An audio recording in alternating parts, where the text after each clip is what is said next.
They say life begins at 50, but nobody tells you how terrifying that actually is. Because, well, at 50, you're supposed to have everything figured out. A stable job, a tidy family, a clear sense of self. And if you don't, people start to look at you differently. But here's the fact I had to learn the hard way. It is never too late. Too late is a lie they tell you to keep you terrified of beginning again. At 50, I didn't just transform my life.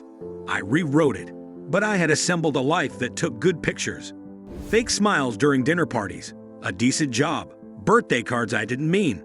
But home, I was exhausted. Tired of performing. Tired of people-pleasing.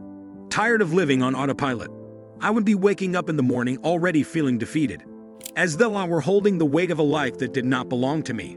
And one day, something snapped inside of me. I remember it clearly. I cried downstairs in the kitchen because I simply wasn't able to put on the charade any longer. That's when I knew. This wasn't living. This was surviving. So I began letting go. I quit the job that sucked me dry. I released relationships that seemed to be one way. I gave up my shame about how I was behind. I chose peace over pressure. Healing over hustle. The joy of making it through the latest day. And I'll tell you truth, it wasn't glamorous. It didn't feel brave. It felt like grief. I mourned for the years I'd lost. My heart was broken for the version of me that would never get to speak. And then, I got up. Day by day, I rebuilt. I began tackling questions I had been too frightened to ask. What do I actually love? Who am I without the titles? What do I consider success? Not what will society consider success. I retrieved some old dreams I had buried under obligation. I explored without having to be any good at something. I read books that made me want again.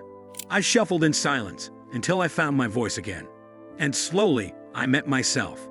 Not the mother, not the employee, not the caregiver. Me, the one who'd always wanted to write. The girl who dreamed in her 20s, but muted herself in her 30s. The one who was waiting for permission. I'm not who I used to be. And that's not failure. That's growth. I quit asking, what should I be doing? And began asking, what makes me feel alive? I gave myself permission to be 50 years old, to live in a way that made sense for my soul, not to the outside world. And I want to say something in case no one else has. You don't need a plan. You need a beginning. You don't need approval. You need truth. You can always begin again. Not because you failed, but you're ready to get up. If this sounds like your story as well, if you're standing in your own burned up ashes unsure of what's next, subscribe to Raw Begin. We're not broken. We're becoming. Healing starts here.